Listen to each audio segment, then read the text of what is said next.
Yeah, I had several. This will be my second or third one. This is Third. probably the best.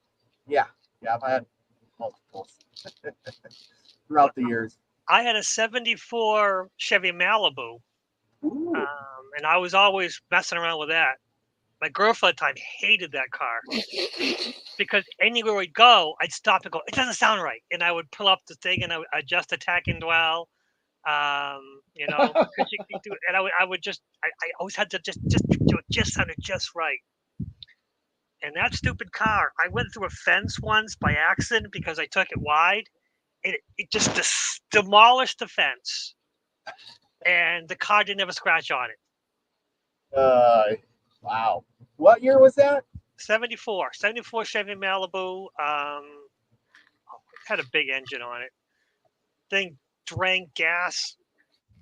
Just nothing, like nothing. Yeah. Yeah, but back in two door back or in- 4-door? Four door. Oh, okay. Let's see. Vinyl top. That was immaculate. Nice. Yeah. Oh, those were quite the cars. Here we go. I'm going to share with you because if this is sold, if people don't know what those cars. Oops. There we go. Look at there's a Chevy Malibu, 74. Never had a 74 Chevy Malibu. That's Thing ran like a dream. It was a blue, like a dark blue. Body was solid. Everything was solid. The muffler fell off one day, and just put a new one on. No problem. Yeah. I replaced the brake lines and the fuel line because literally I was skinny then too. I could crawl under the damn thing without jacking it up because it was so raised up. It was, and of course when you're working in the engine, you could like sit in there. It was so much room. Now, Yep. now nothing. There's room for. I changed the radiator 3 times because I kept buying used radiators. You just pull everything up, pop it back in, plenty of room to work. It was easy. I mean, it changed the alternator just once. It was solid, no problem there. Yeah. Yeah. That's what it looked like. I mean, thought I'd keep you all. Oops, sorry. Wrong. Oh, the back door, yeah. But anyhow, it's one of those things. People forget about that stuff. I think we lived through that era, and now we're on to something new where you buy a car and you just throw it away, and you get a new car.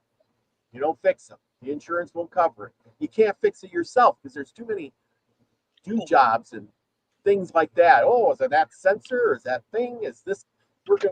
Heck, even the technicians don't know how to do it unless they got a computer. Yep, it's all computerized, yeah. Chips and everything. Yep, chips and everything.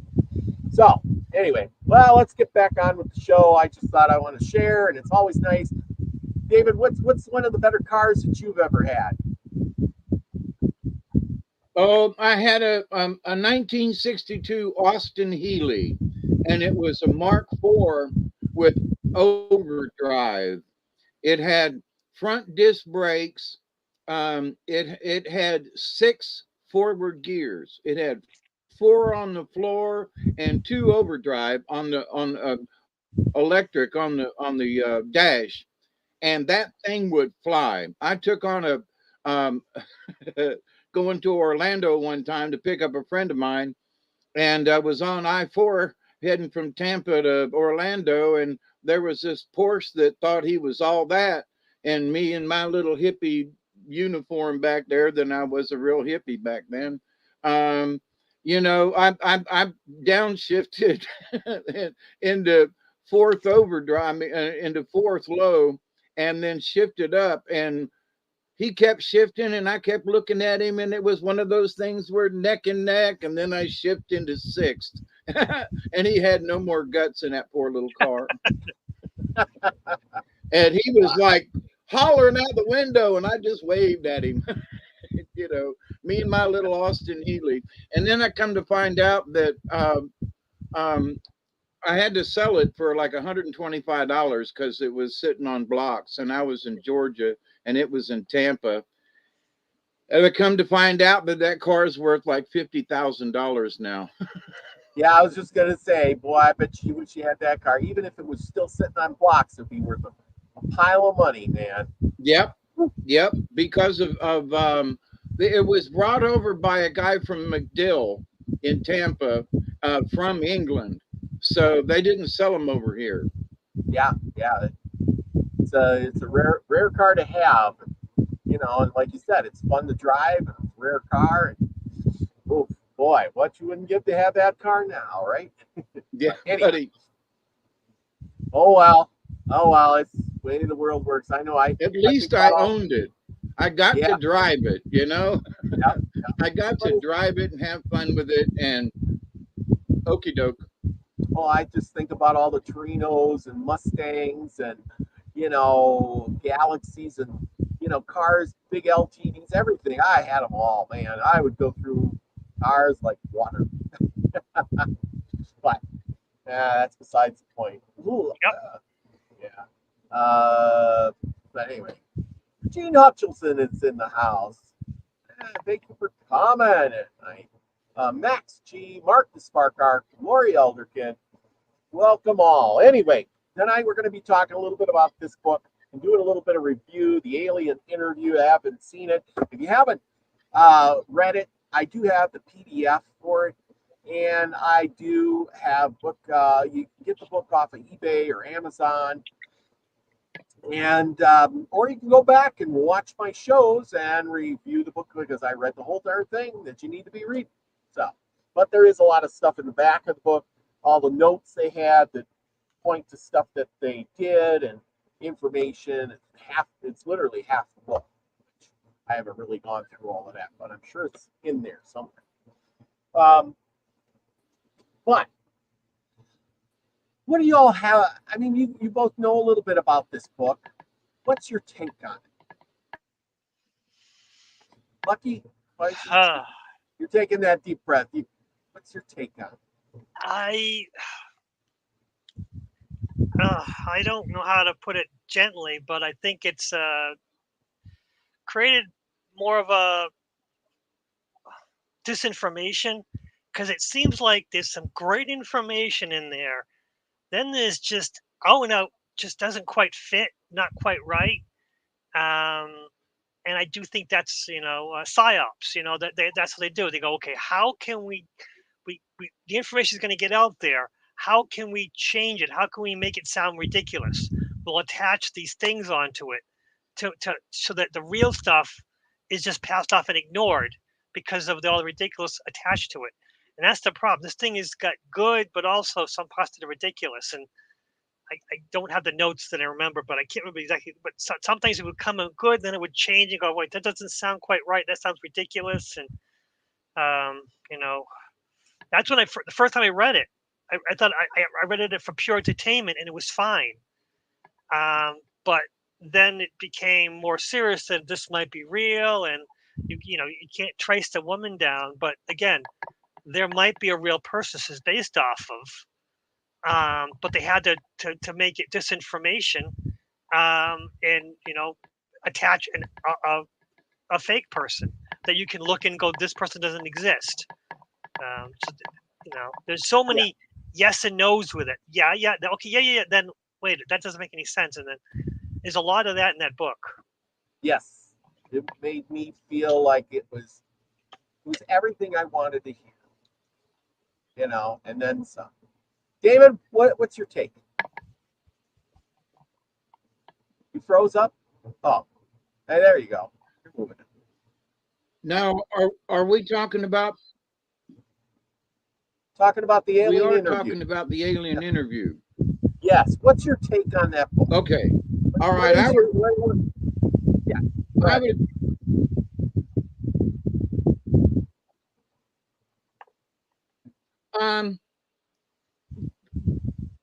I've been listening to UFOs and stuff for a long time. I'll be 71 in 2 months, and have seen a few myself. But in listening to some other people over the years, like I knew about Bob Lazar because it was on a VHS tape, Mhm. that I rented from the local, place back in the late 90s. And on some of the other things that I picked up, one of them, and I'm trying to remember his name, John Lear. And I'm not sure if he's still alive. I know he was really sick.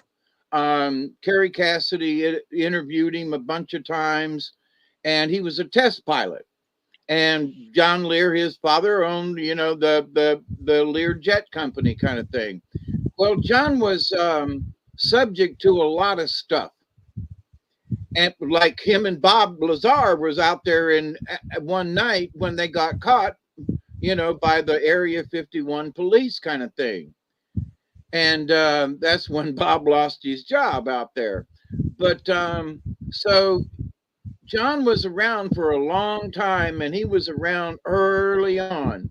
So some of the things that I've heard in his interviews, he was like, well, there was a lady who, that interviewed somebody from a crashed alien thing.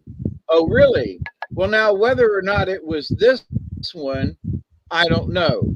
But I remember John saying something about it, and that, there are some things that, like um, some of the generals and so forth were so forthcoming. And you know how generals can be. You need somebody that with a little bit of empathy, So I can understand where some of the premise of this, I'm going to call it a story, in that, I could see where the communication was more telepathic. I can understand where the female nurse was much more in tune. There are certain things within the structure of this that I get, but there are other things like Lucky stated, that they just don't quite fit. They just don't fit. So now, whether or not John Lear was lying about some of the stuff, and I doubt it, because he really wanted to tell the truth about aliens and things. And I do think that somebody had an interview with someone, whether or not it's this one, I can't, I don't know. Yeah. And I think that you're right. I think both of you are right in a way because I think there's a lot of truth in it, but it's got to be messed with a little bit of lying because if you told too much truth, they would have pulled, the people, they would have pulled the book.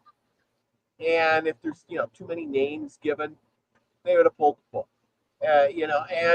So it's got, and, this is how those propaganda institutions work. Even today when they make movies, they consult with the government to make a movie, or the government comes to the movie maker and says, we need a movie to be made about this. Now, why would they do that? Because they need to put it out there to get it in people's heads so that we kind of forget about it, we don't understand it, or we think we know what we understand to be truthful. But then it's so much of a lie that we can't distinguish between the truth and the lie anymore. And that's what this book represents. I do believe.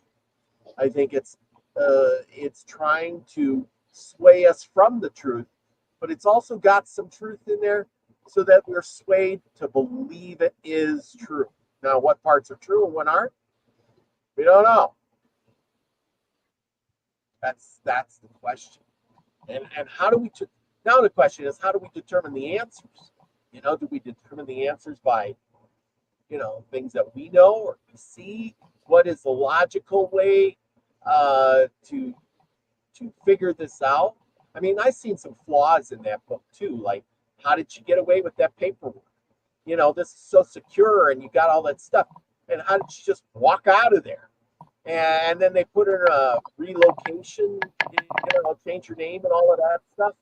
Okay, that might have happened, but who knows? And then, in that case, was this really her name? Did they ask her to put out this book? or the author gave him the manuscript and said something. So I guess that's way. What do you think? Yeah, that's the thing. I think that there was a woman, but I think she was only a patsy. Her job was to get the information to him, and from there, because they knew that some of this information was going to get out there, and they need to hide it. So it's the truth is in there along with attached to things that attach to it, so that when you hear it, you're like, oh, I remember that story. That's ridiculous. So you hear the truth later, and you realize, well, yeah, I've heard it, but back then, you always remember how ridiculous it sounded. So when the truth comes out again, you don't even pay attention anymore, because before it was ridiculous, and now it's come back out again, and yeah, I remember that. It's stupid, that kind of thing. So yeah, it's truth with lies, plausible deniability, confuse, dazed and confused, so the people themselves, they hear all of this. I heard the story all before. I don't need to hear it again. Yeah, I totally agree with that. I just got a second. Well, there are certain points in this, like for example, I'm looking on page 24 of the interview, and she said I had communication with Ariel. Now, in some of my long time listening to UFO stuff and, late night with Art Bell, I mean, 50 years of listening to this stuff. And that name has come up in other areas. Like, there was this entity and her name was Ariel. And you're like, well, okay, so there's a little bit of like, is that one of those little tiny little tidbits of truth, with the name? Now, the other thing is like, if this information was truly hidden until this gentleman received a letter from Miss McElroy, anyway. So if it was truly hidden and nobody knew the contents, then when the information came out, there was already information out there that's in this script, okay, like the name Errol. And so, and I was just kind of scrolling down through it to try to refresh my mind, because I read the first part of this on my channel 5 years ago, 6 years ago. It was a long time ago. And I'm discussing some of this stuff. So, I feel really good in that we can kind of, after I have read this and been through this, all these years ago, that we can bring it up now. Because there's a lot of people who've never heard of it. There's a lot of people who've never heard some of the things that are in the context of this story. Yeah, but in some good way, it kind of makes a lot of sense. Some of the things later on, it's like how the earth was, and that the earth is actually, now here's a point. Remember what page it was on?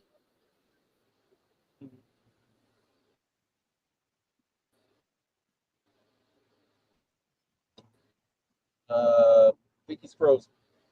One of the was how there were, this planet's been visited for a long time. I absolutely agree. I believe that for a long time, since I was a little kid. So, but this idea though that that somehow that this is a prison planet, okay? And so there's been a lot of discussion over the years about the Earth being a prison planet.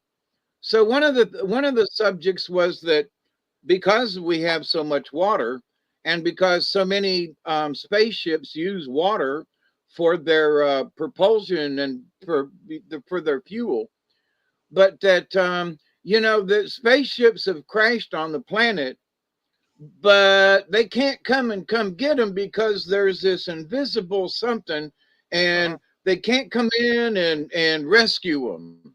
And there was, back in the Himalayas, depending on where you're from, where there was a spaceship that crashed there, and supposedly, the Nazis went and tried to find it or something up in the mountains or something. Anyway, but that these beings have been here for so long, but they could not use, Alex Jones is, used to do the prison planet stuff all the time. Yeah. Still, yes, he still talks there about are folks who believe that, don't follow the white light. You might that you need to do this, or that if when your body dies and your soul is leaving you, it's going to hit this invisible grid, and your soul's not going to be able to leave. Did you all hear that? Yeah. Yes. Yeah. The visible grid. Okay. Is it Said being? Yeah. So yeah. Yeah. but other people have talked about it. Mm-hmm. And not just this book, this story. So, but in the stories, the entity goes into how, oh yeah, this has been a prison planet for a long time. And so because we're way out here on the edge of the solar system, I can almost halfway believe that, and also it has been stated that one of the reasons this is a prison planet is because other entities, other, planets or whatever, if you were a dissident, much like the Chinese and Hitler did during World War II, if you were smart or a banker or something, you were out of here.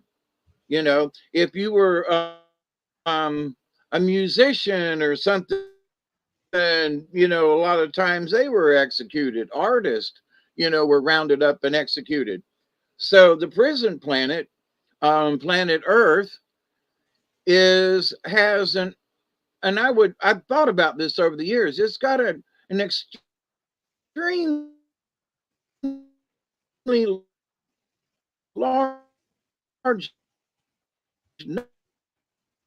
number of talent. Everybody has got some kind of little bit of talent like that. So were these entities banned to Earth because of their, political affiliation, if you will? And it's not just one planet, but planets around the solar, or not the solar, but in the galaxy. Oh yeah, you don't like somebody, ship them out there. You don't like this guy. Well, but at the same time, there's a murderer, and they just can't deal with him on another planet. So what do? Exile them here. Put their nasty ass here. So that was sort of described in this, and it's like, but it has been. Wait, I'm almost done.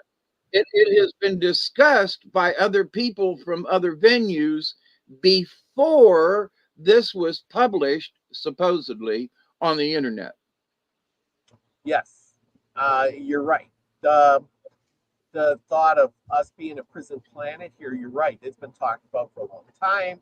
It connects all the dots with them saying, hey, we're Isbies, just like, the church says we're a spirit. You cannot be destroyed. Scientists say you can't destroy energy. This alien saying we're just this energy being. You can't, destroy us. So how would you get rid of something like that? You couldn't kill it, but you could exile it. And then, so then that's part of the puzzle. It makes sense. It's like all the pieces are coming together. And why can't we figure out our history? Because they erase our memories. And since every time we have a war or a cataclysm, the winners or the victors keep the history changing until nobody knows what the heck is going on. And even right now, I mean, what makes sense to me is that I'm reading this book and I'm thinking, well, I mean, when I was a kid, dinosaurs lived 65 million years ago. You couldn't find anybody that said that they did. And man had been only on the earth for 6,000 years. And, and you could ask your preacher, and he would say, yeah, 7,000 years, somewhere in there, okay. And then if you go back, you say, well, the oldest human beings, the caveman, the Neanderthals, they were only out here maybe 12,000 years, but they were stupid. They couldn't do anything. Now, fast forward 50 years, all of a sudden it's, hey, we might have got the timelines messed up a little bit. We're finding human civilizations, 25,000, 30,000, 40,000 years old. Göbekli Tepe, a structure with giant stones, 12,000 years, and they buried it for a reason. Oh my goodness. Our timelines are all wrong. We got to assess the situation here. And I think, David, you were telling me about this, the bone pit in Africa or something. Oh, you want to elaborate on that a little bit? There's a special on Netflix called The Cave of Bones. And I'd heard about this a couple of years ago. I'm sorry. And it's in South Africa. And, they go into this cave and they found a bunch of bones, and they went further in the cave and they found some more bones, and they went way back in the cave, which shouldn't have any bones. And there is evidence of a burial, which, if somebody just crawled in a cave and died, well, they're the bones. But these were actually buried. And to be able to get back to where they were buried, holy mackerel. But the fact that I don't know, these things that are like 125,000 years old or 250, they're way old from where they are in this cave. And so it's like folks are having to rewrite history again because, well, we weren't here that long ago and so forth. And guess what? So if you've got Netflix, it's on there. Unknown Cave of Bones, yeah. And so, but the fact that they found evidence of a funeral, that was the biggie. It was like, well, finding bones is one thing, but they carved out a spot and dug a hole to put these bones, to put this person in. Yeah. Well, here it says the fossils uncovered by Lee and his team of the Homo nati or Homo sapiens. Much like other things, all these archaeologists and stuff, they don't know their rear end from a hole in the ground. Yeah, but it says, so like they're saying, they're smaller brain sizes. They were alive at a time when the place recently only humans were present, approximately 236,000 to 335,000 years ago. Well, you know what that tells me? That tells me that timelines in history could be wrong. And then the thing is why did they look at this picture of the cave? What?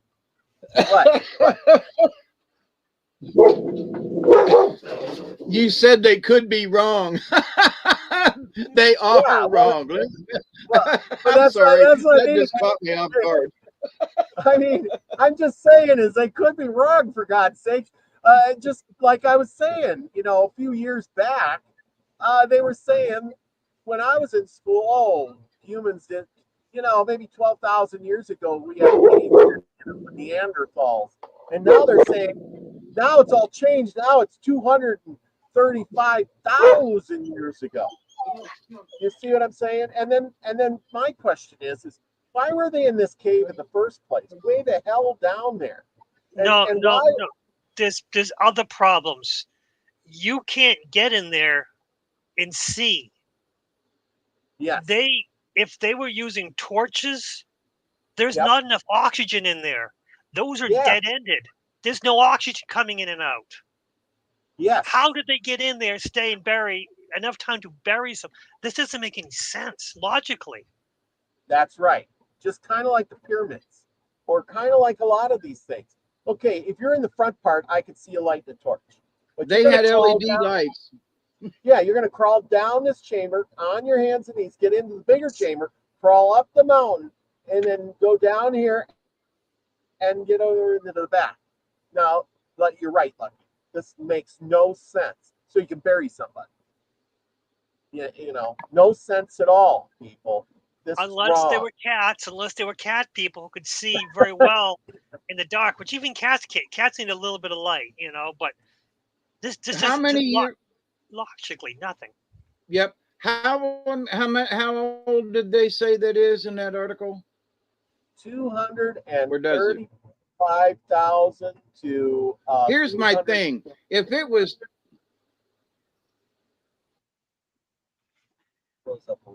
It keeps freezing. Yeah. Bad internet. Yeah, not working so good today. The other day it was fine. David, we're waiting for you. Maybe you can't hear us. Testing 1, 2, 3. Yeah, I think you froze say it up. again. You went Yep. swirls. I can't hear Robert. Okay, yeah, I said it's 235,000 to 300. They give you 100,000 year range there. It could be between. Okay, so here's my point about that. In that length of time, there could have absolutely been another way in. There could have just simply been another way in that has, with 100,000 years, this is a lot of changes. So, they might be stuck in the back of a cave that might have been at the front of a cave. But to my point, see how close it is to the ground right there? There might have been a way down from the top. But my point is that it might not have looked like that 200,000 years ago. Here's a good one for you. What if it wasn't a cave 200,000 years ago? But that's my point. It could have been open space, but I doubt that because of the way the inside of the cave looks. But with the different types of rock that are in there, I can tell that there's been some upheaval. You know what I mean? Yeah. I mean that all of that could have changed. That could have been, and they're saying this is what they might have looked like. I don't know. I really. And what if they weren't even human? What if they're a different branch of humanity? They are. And yeah, and they are. They've already established that. Oh yeah. So they're not even Homo sapiens. They're like some monkey people or something. But they're saying it's they're like hobbits, kind of in between. But and even if we don't. Robert, you and I have discussed it.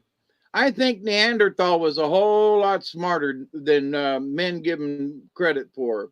Caveman didn't survive all that time and not know how to do shit. They knew how to make spears and bows and stuff. Oh no, they did. They had to. They wouldn't have survived. I don't care if they lived in a cave and could barely. No, they would have starved out. There wouldn't have been an old caveman. You know what I mean? That just wouldn't have. So they had to have skills. I mean, monkeys have skills. Well, birds have skills. We all I don't know if you but if we lived in caves are not really good homes. They may be temporary shelters, but you don't want to live there. The fire doesn't have, the smoke has nowhere to go. So why would you live in a cave? And no one lived in caves. That's already been debunked. The caves are only for storage. They proved that a lot of the primitive people that they built their homes, and the caves are only for storage. And for defensive, like haul ass to the cave. There's a dinosaur coming. But yeah. Yeah. So but when I was a kid, You know, we had cavemen. I mean, That's there was. yes, exactly. That was the belief. Didn't you ever watch Land of the Lost? Where did they hide? In the cave with the cavemen, you know? From the I slee mean, stacks. the flea stacks, Yep. yes. I love the slee stacks as a kid. I was a kid who liked the damn lizard people. Yeah, but that's what I'm saying is they propagandize us to believe that. Well, yeah, they And want us to believe their thing. Yes. I got this book, my old book, my trusty book. I almost call it a Bible almost, and it tells us in there, uh, about the flood and how the Chinese, have dates way back to, thousands or to a million years, and I'm thinking, really? Well, and I know the Chinese don't like to share, but then obviously something is going on. If they in the 1800s when they're writing this book, how come they're talking about and they list this off? And if I can find it, I'll read it to you. But I totally forgot. There were underground cities in China and there are underground cities in Turkey, and they were found Yes. by accident. I Yes. totally forgot about them. And you know Yeah, what? There's they're over huge. They're enormous. I think the ones in Turkey or Arabia or someplace over there up in a mountain that they found, that they actually stored horses and thousands of people inside this mountain. And you'd go in one room and then you'd have to duck down into the next, and then the next one would rise up. They found out that it had a natural circulation because of how the rooms were designed and the passages between them. But they had air holes drilled down through the floor. I mean, is that the same one, Lucky, you're talking about? And they had running water. They had natural spring water. Running spring water was going through it. Yes. I think there was another one too, sort of where the Valley of the Kings is. They found some up in the mountain. They found carvings and stuff, sort of like the Hopi. Yeah, ain't that funny how that works? Okay, I found this little piece. I'm going to read this real quick.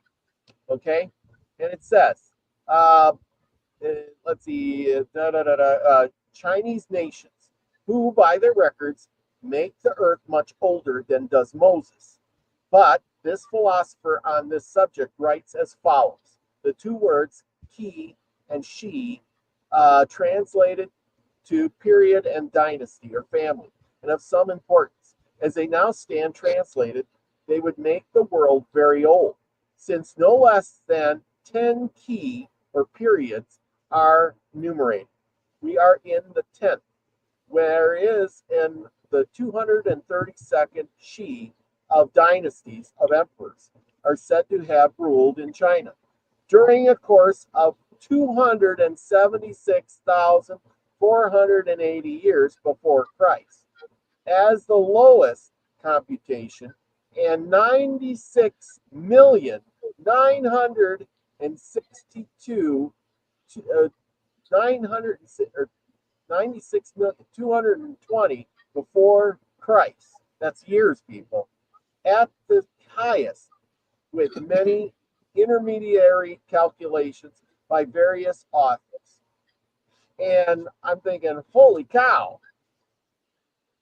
So they're talking, just crazy numbers. And yet, who's there? Nobody's talking about this. And this book is from, well, let's see. I gotta make sure it's early 1800s. This is a book from 1832.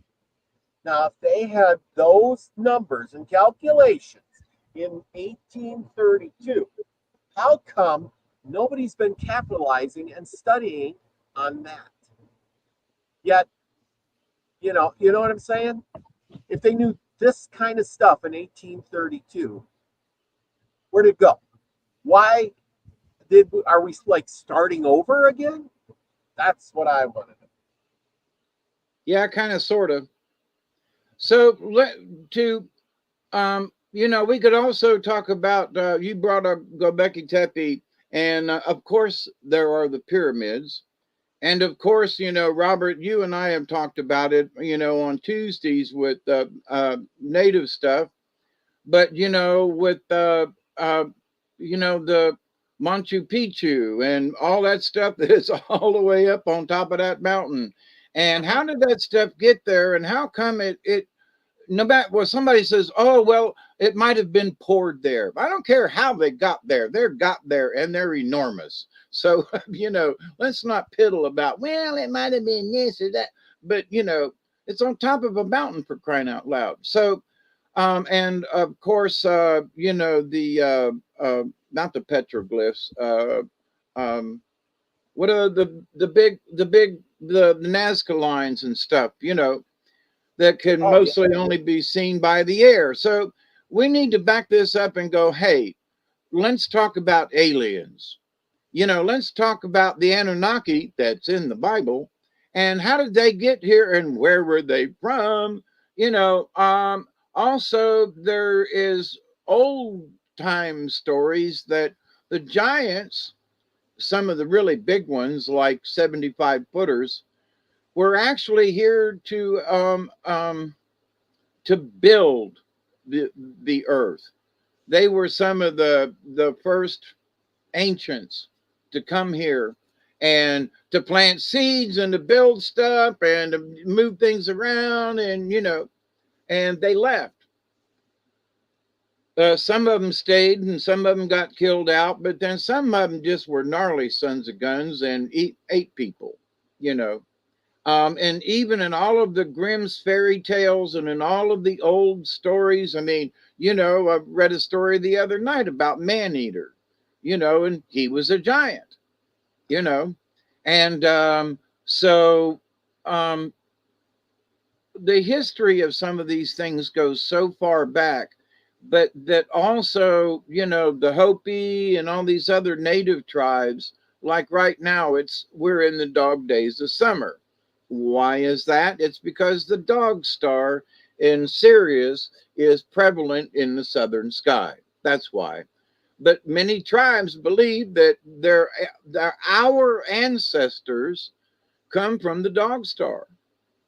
So we're from outer space, y'all. We are aliens, and I'm an we are alien. many generations of them in Yep. different forms, in different, Yes. before I knew what the Pleiades was, as a little kid, I'd wake up in the middle of the night and like some kind of out of body experience, which I used to have them too as a child.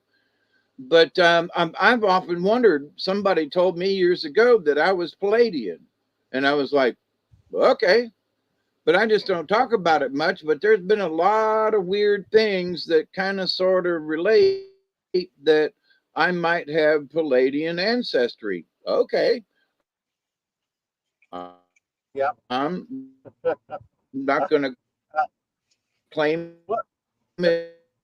yes or no, but oh, you got blue eyes, and oh, you have this trait, and oh, you got powers. Well, well, I that's the just thing. I I I agree. I agree. I think we are fully aliens. believe that. I mean, I think I'm an alien. I don't think there's on Earth you could see where every other animal developed or came from, and yet where did man come from? We're still trying to figure that out. It doesn't seem like we developed.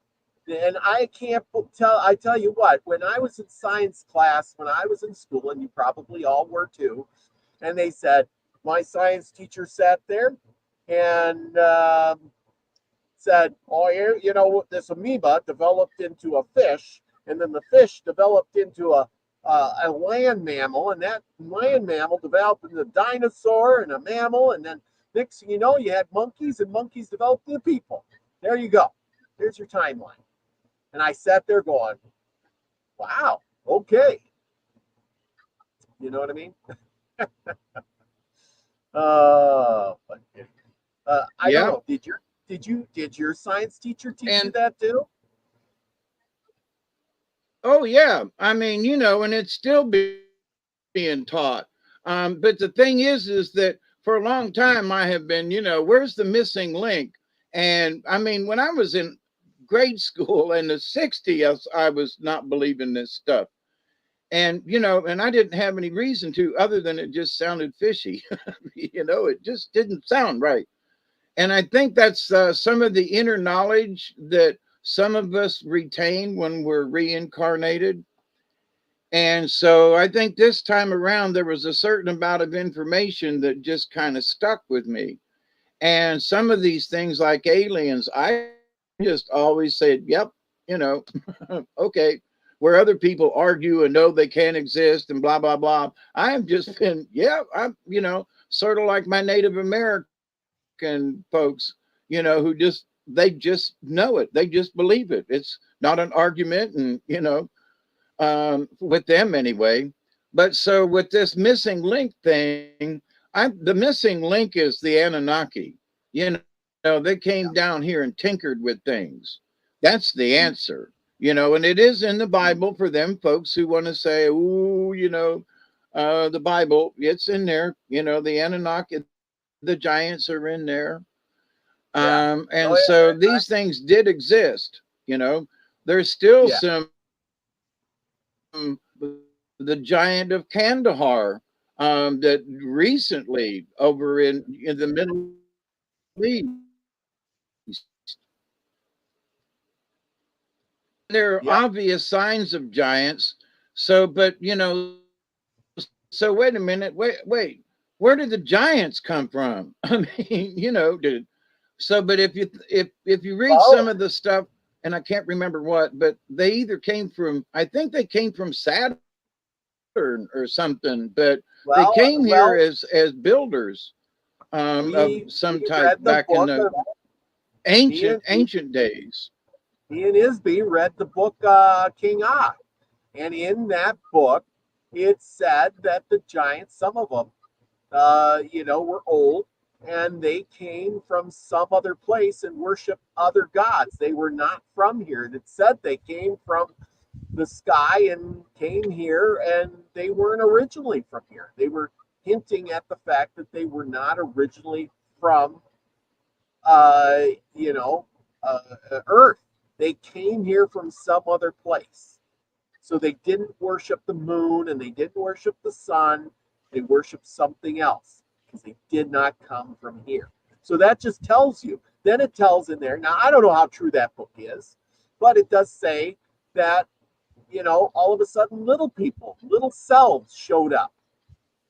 And then I think in some ways that book does make show or some, how should I say, some sense, because it's talking about how things were dying. And the giants were dying too. They were dying because they couldn't reproduce. And neither could the animals, and the plants were dying. Everything was dying off, couldn't reproduce. And if you can't reproduce, there's less to eat.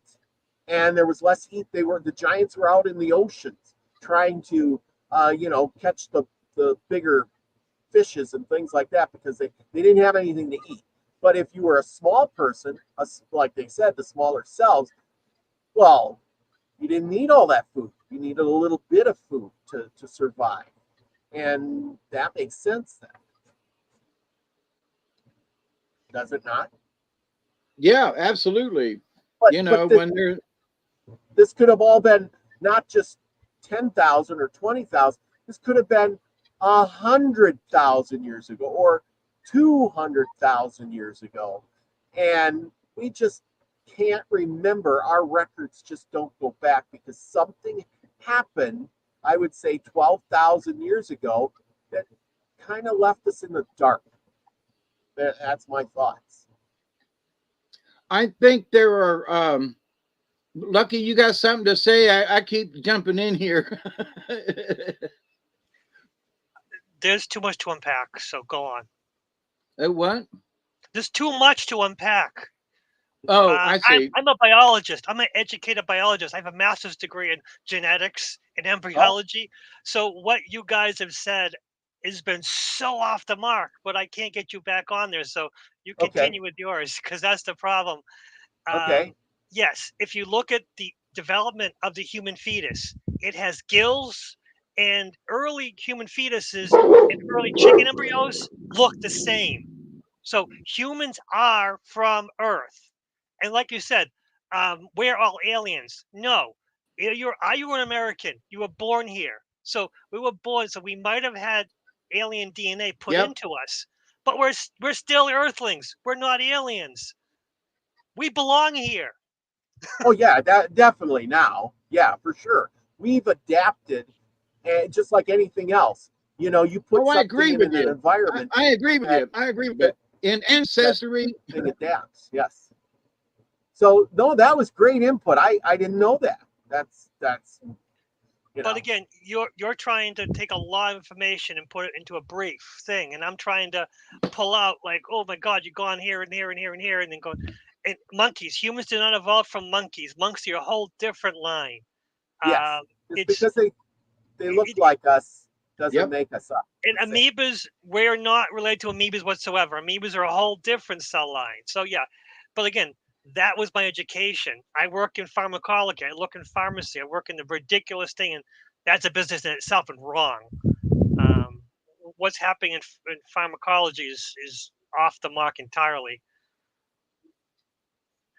I Yeah. take so many vitamins and minerals and got off of all the drugs that my company produces, you know, because I looked into it. So yeah, it's easy to be focused on education and get so far off the mark again, but also it's easy to get far off the mark from taking all the information, trying to trunk it into something small.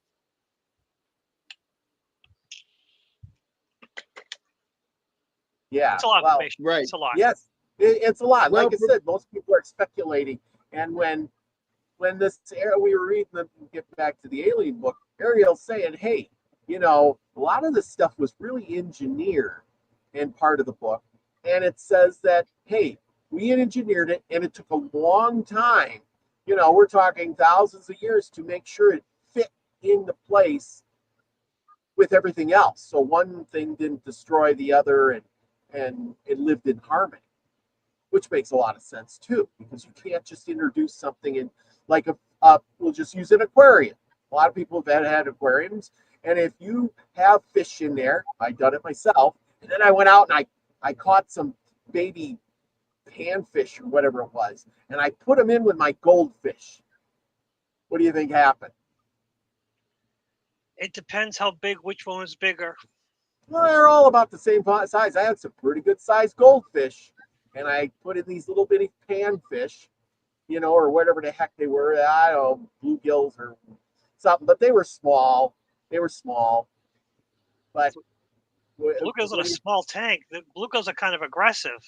they are, and they killed yeah. most of my goldfish in Well, like a day or two. They were just like piranhas. I thought, oh my god, I because they were trying to defend their territory, and all the tank yes, was their territory. Yeah.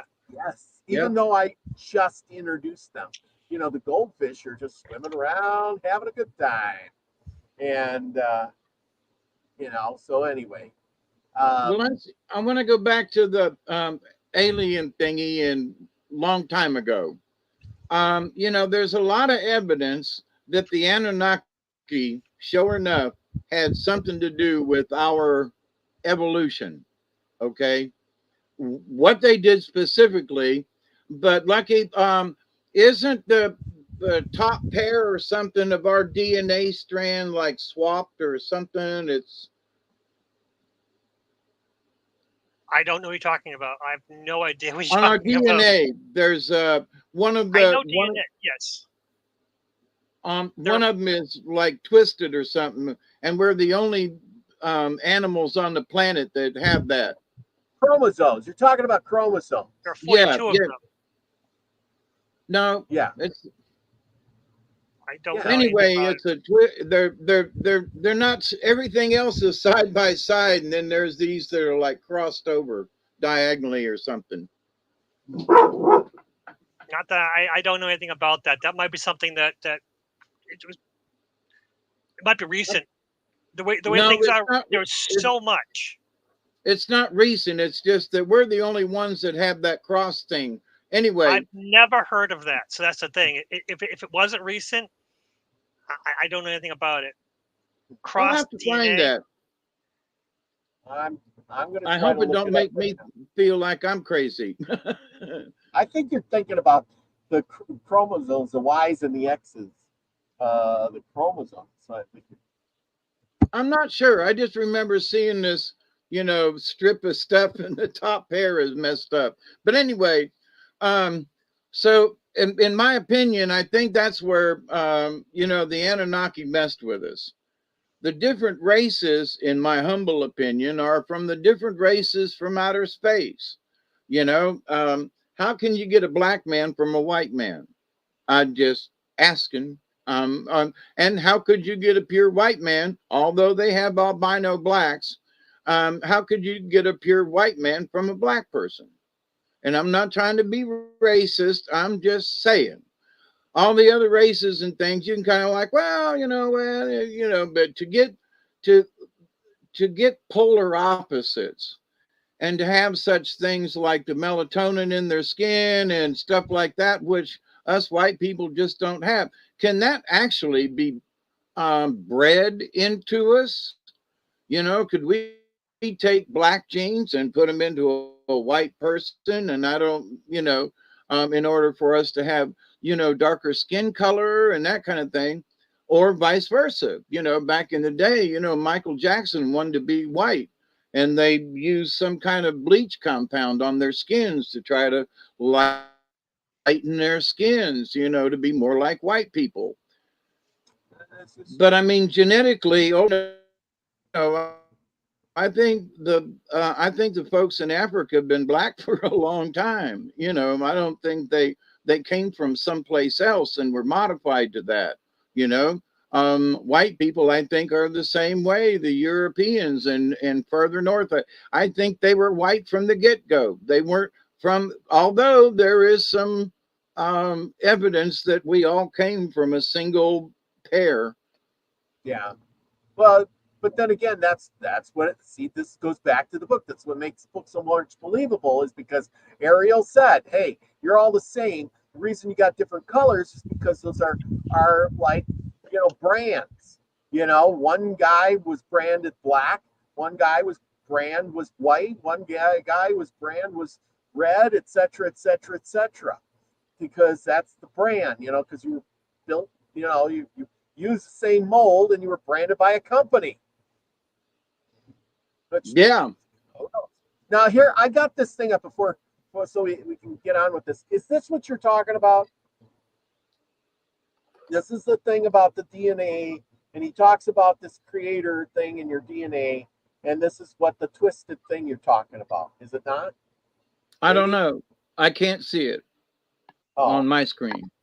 Wait, let me see. I got to learn how to. Wait a minute. Since our binding size, proteins, deals suited to interact, cross shape of is Lucky. You probably know more about this than I would. I'm looking it up and I don't see any information it being only in humans. Oh, okay. Well, maybe that's just not it. It's in all kinds of cells. They want me the creator gene. I'm trying to go back to what they're talking about. Okay. Well, maybe it wasn't that. Like I said, I'm just kind of stabbing in the dark, No, I'll have to find what the thing. It might be chromosomes, but I don't remember that being. Boy, that would be a really bad dream. Because I've had this picture in my head for a bunch of years. And if I'm wrong, boy, that's gonna ruin my picture. It talks about the double helix. That I don't think that's it. I don't know. I mean, I'm trying, man. I'm trying to figure it all out for you. But well, in the double helix, take a single one or whatever that is. Yeah. Well, like I said, it's one. Let's move on because we don't know much about DNA anyway. We're not scientists. Pearl Well, I Jones was just says, saying that "What? Go ahead." Well, it's something a we have to mutation from investigate. black people. Yeah, she says it's a mutation for black people, Hey, but we all know that Pearl.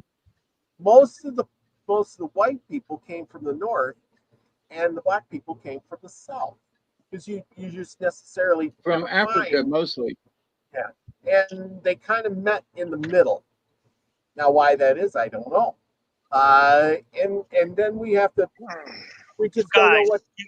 you're really messing with a lot of information there. Okay, We're go all the on. same.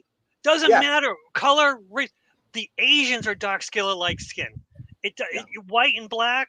You're really isolating things that we are a race. It doesn't matter. We're all just different versions of the same thing. It's if you put black DNA into white people, you can. That's what we do when we mate.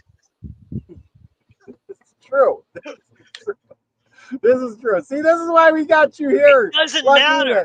to keep We're us all the on the same same thing. We're just different paint jobs. different page. I agree on that. I agree on that. I'm just saying is how did the people of the north always seem to be white and the people in the south It, always seem to be dark? well, the Inuit, they're Yeah, dark skinned because they live on the snow, which is reflecting the sun off of I them. agree So with they that need the too. darker My skin. point was that But the lighter skin, you just less likely to get cancer. That's what happened.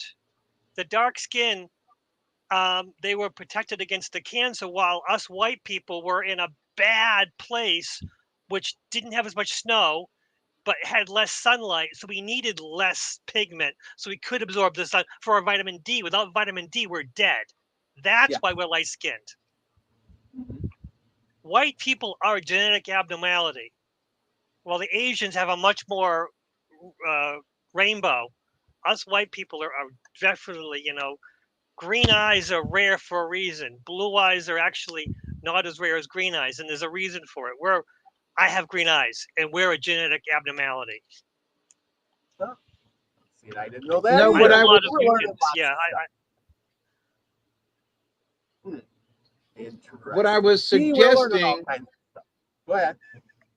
what I was suggesting is that the aliens who have been here and that this group was more dark skinned, thus the Africans. These folks over here in the Americas, like the Hopi and so forth, more red skinned, because that's their originals. That's what their pigmentation was.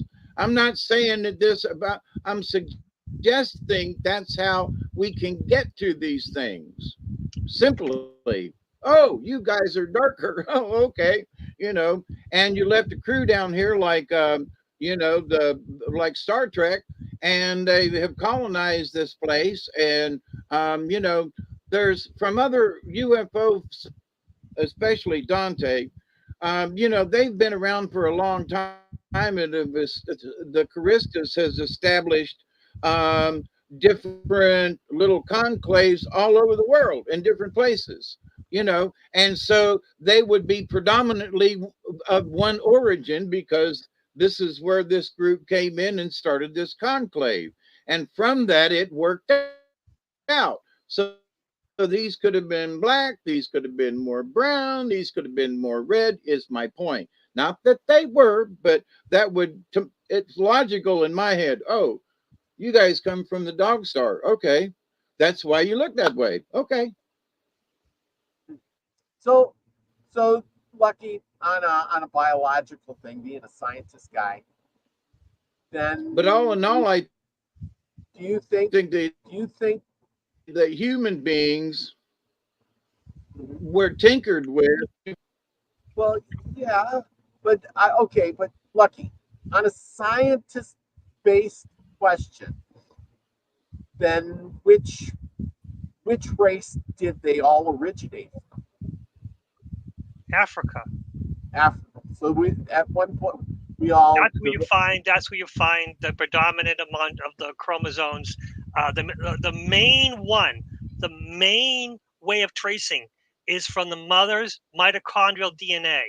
The mitochondrial DNA comes from the mother, and they trace it all the way back to African tribes. We lose it here and there, but it all comes down to Africa. Even the far, far parts of Asia, you can track it down to, to the bones of Africans. It is our mother. And what we've done to Africa, the world could live off of, if Africa was an agricultural place, if it wasn't war there, the world could live off the food and become a very small part of Africa. Again, the problem is what's happening in Africa is what those in power, let's just say that Africa could save the world if we could just stop fighting in there, but we pay them to fight each other. Yeah, that's true. And it's hard to do research in there because they're fighting so much. Do you think that we're encouraging the fighting so people can't find out the truth? Either one of you. Yeah, absolutely.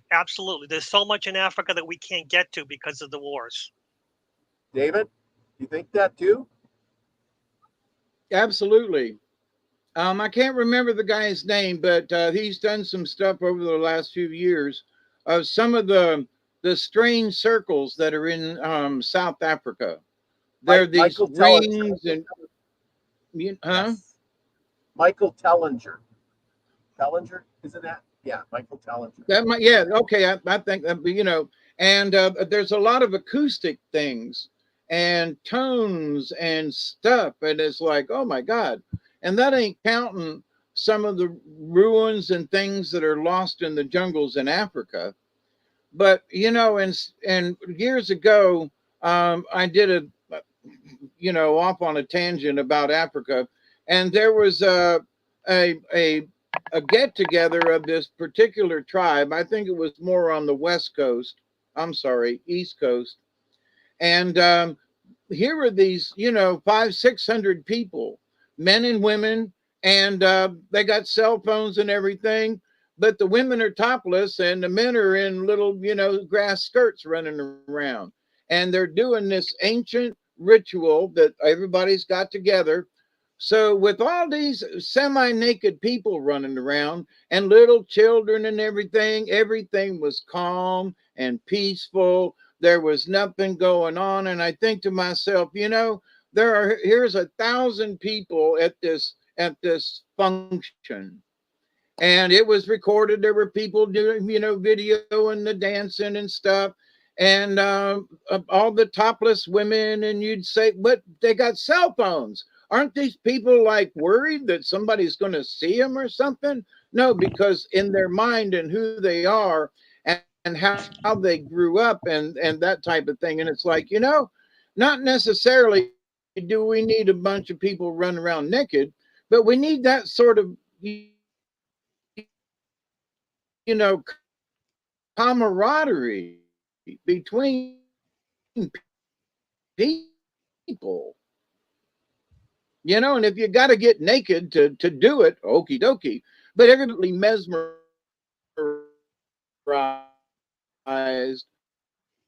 at how these people interacted. They were reenacting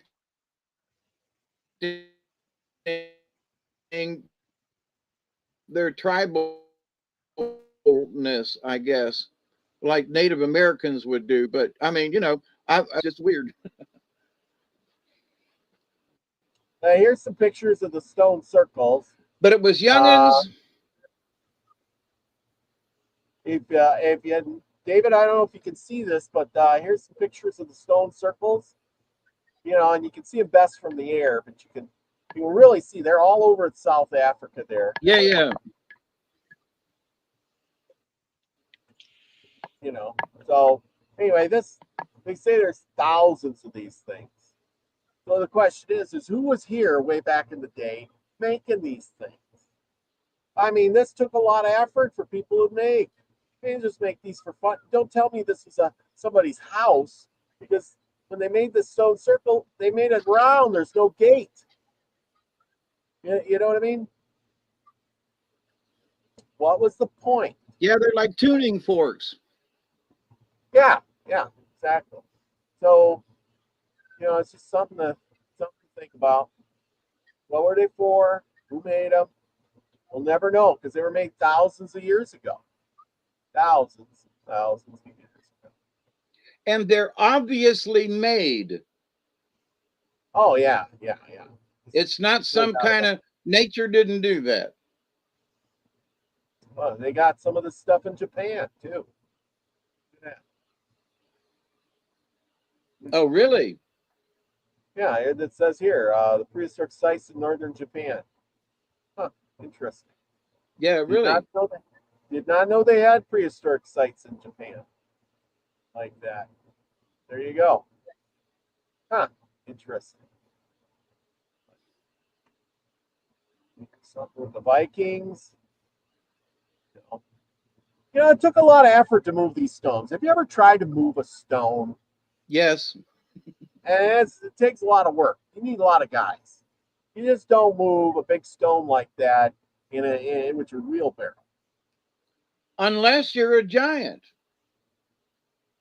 Yeah, if you're a giant big guy, you probably could move a stone. But here, you're not move. You're not moving that stone anywhere just because.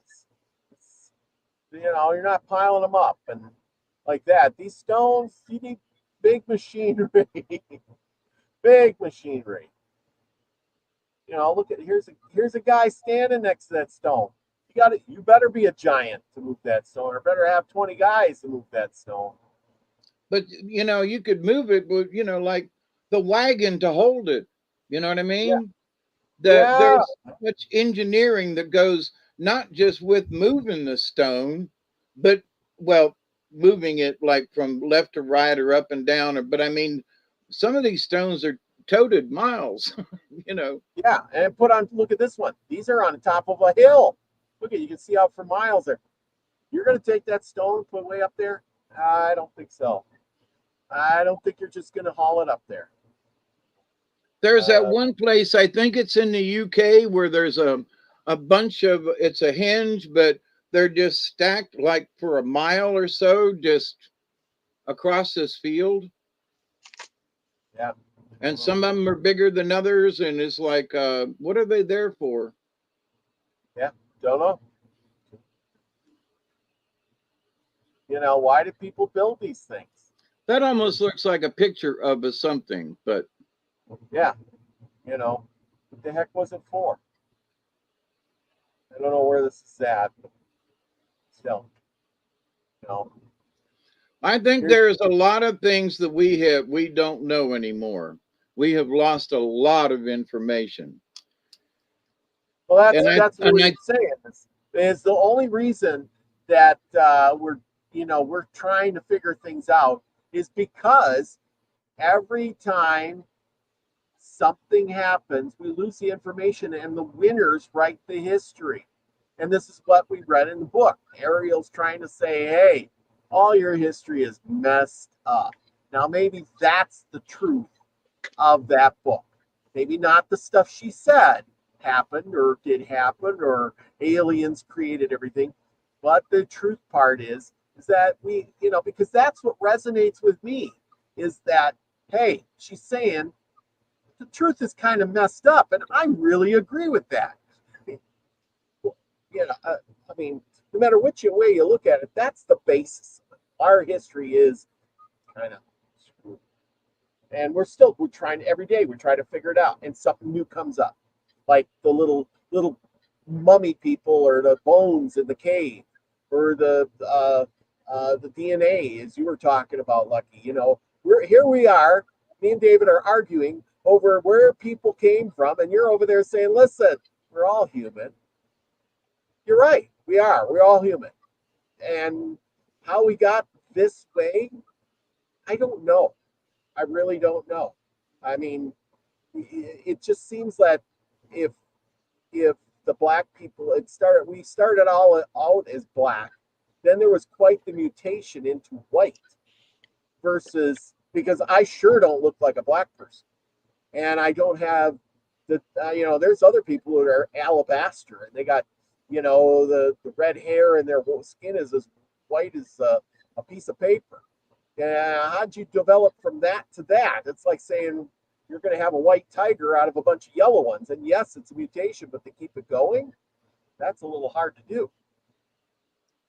Anyway. No, I want to make sure everybody understands. I believe that we are all human beings, okay? That we just have different ancestries is all. That's all. Yeah.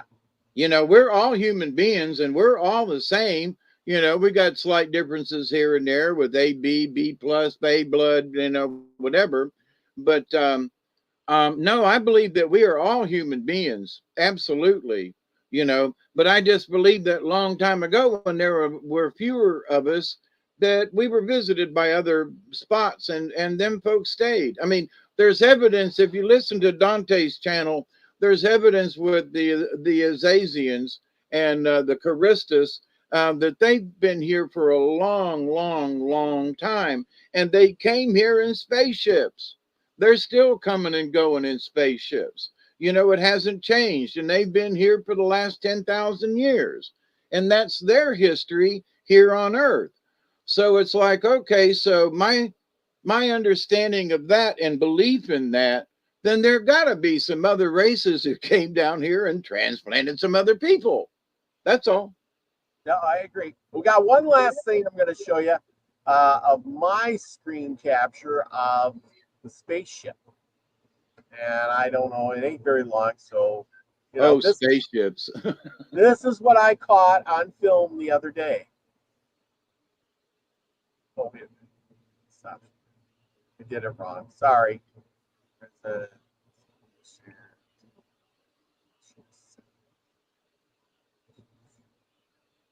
There we go. That's better.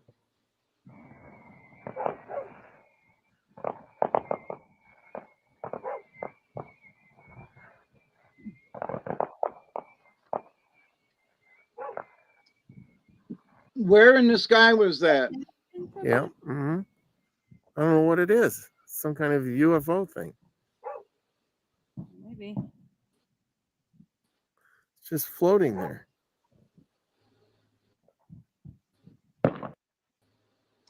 And there you go. And, you know, it's about as fast as it came, it went. I mean, it wasn't there long. And the clouds passed by a little later. It was during 4th of July. People were shooting off fireworks, things like that. And all of a sudden, I was like, hey, that's not a firework. I don't know what it is, but it was really, really far away. And so, and I see it wasn't moving. It was just kind of hovering there. And so I got my camera out, started videoing it. I zoomed in as close as I could.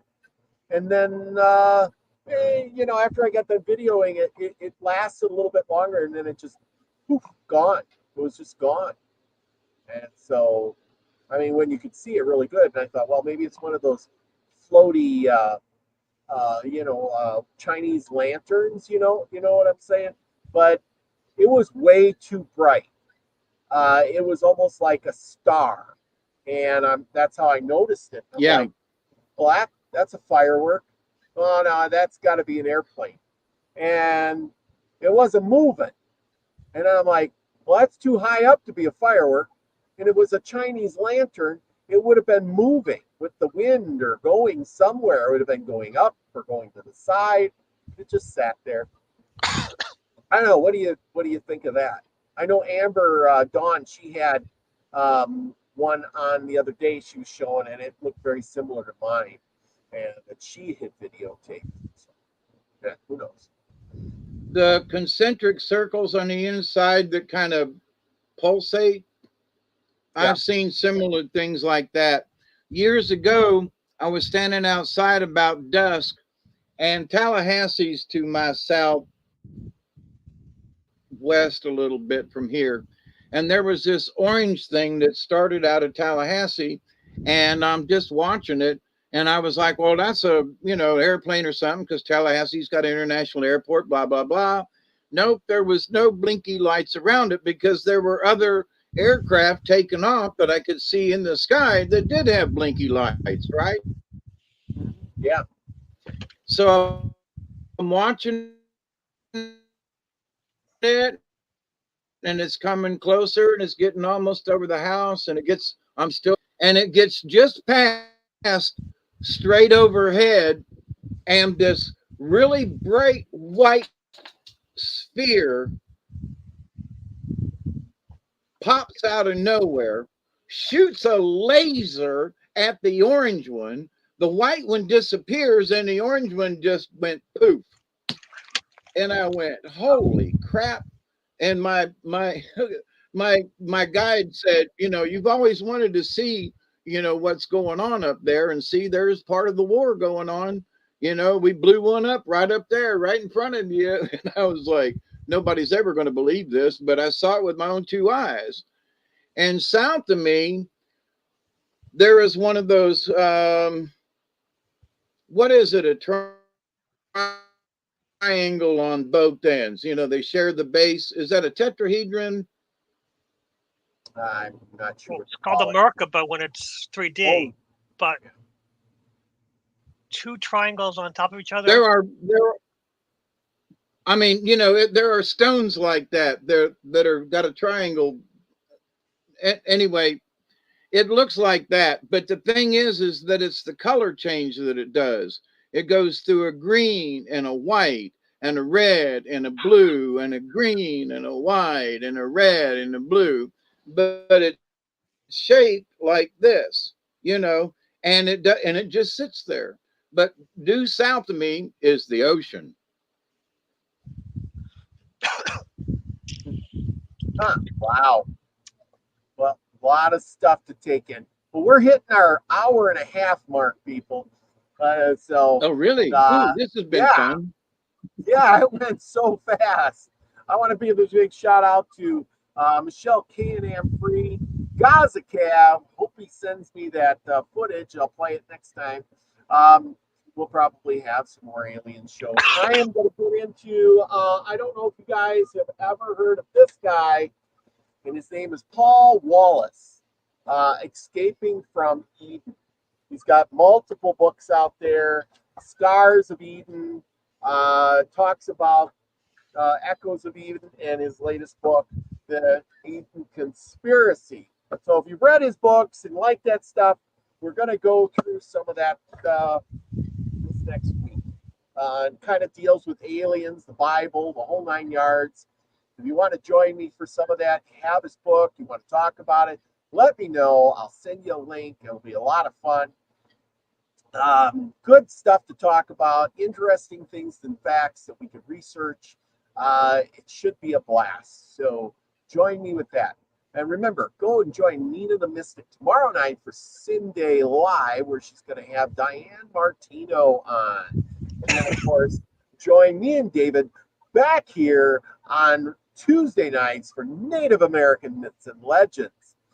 And can I wrap up something before we go? Yes, go right ahead. As far as people are waiting on disclosure, my friends, disclosure is going on every day. There are alien vehicles that are being photographed all over the world, and I mean, and these are like looking like real showing up alien UFOs.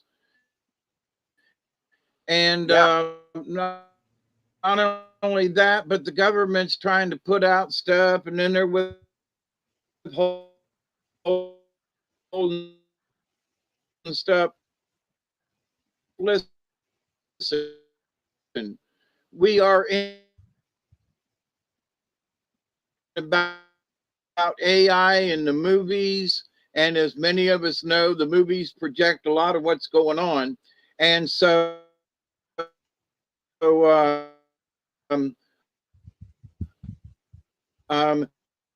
just for folks who are waiting on the disclosure, you who know who the dark journalist is, and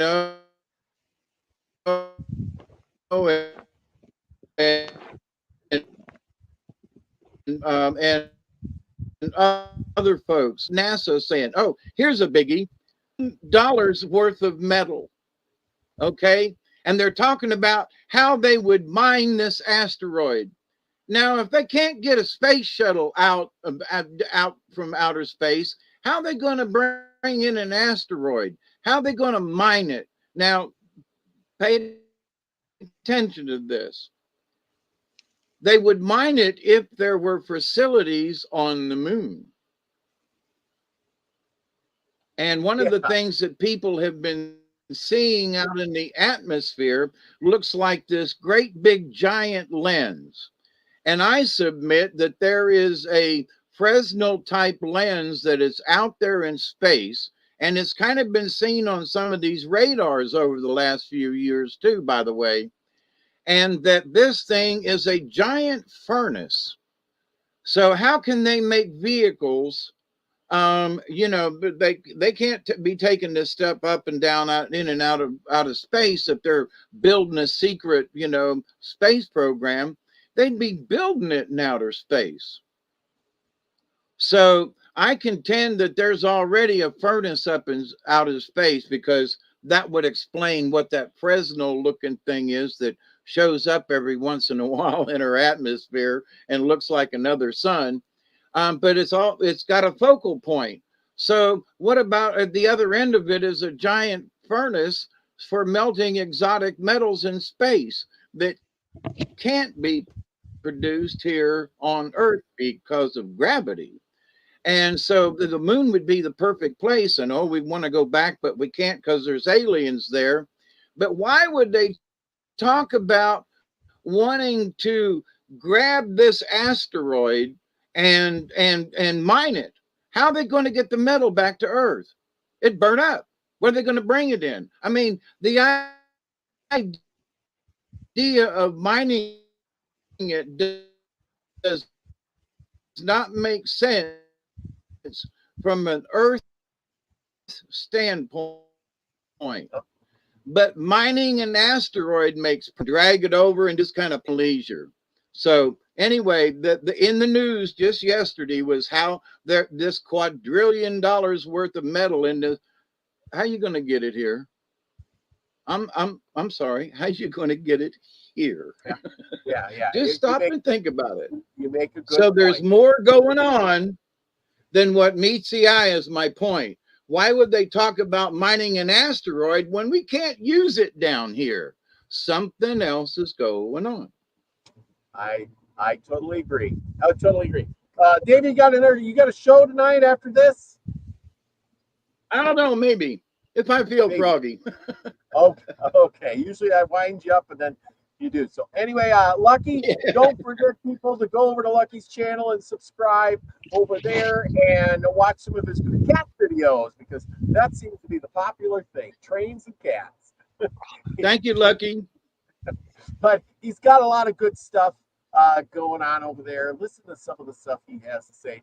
For our enlightened group, he has a very good wisdom to share with all of you, even if the most videos he gets are from cats. Garbage. Yes. I have garbage videos. Garbage videos. Trust I live with people. That's it. I have too many subscribers. What are you watching? Had to make fun of that one. But anyway, people, I remember it's going to be a great week. We're going to have good stuff for you, and we're going to go join Mina tomorrow, David and Mina Tuesday, and Lucky every day for some video of some sort. It's either trains, cats, or wise wisdom. Wise wisdom or trash. That's what I'll just produce. There you go. Wise wisdom gets no views. Trash gets them all. Trash gets all the vision. Yeah, trash gets all the vision. Well, the wise stuff. Yeah, once in a while. I don't have any cats, so maybe I'll have to do dog videos. Stupid dog videos. It'll work. It'll work. Okay, with that, everyone, remember, go out, be the frequency you want to receive. I love you all. And remember, do something nice for your neighbor, somebody else, and even take some time and do something for you, because that makes you feel good and you radiate it out to everybody else. So remember, be the frequency you want to receive, everyone. Love you all. Peace, everybody.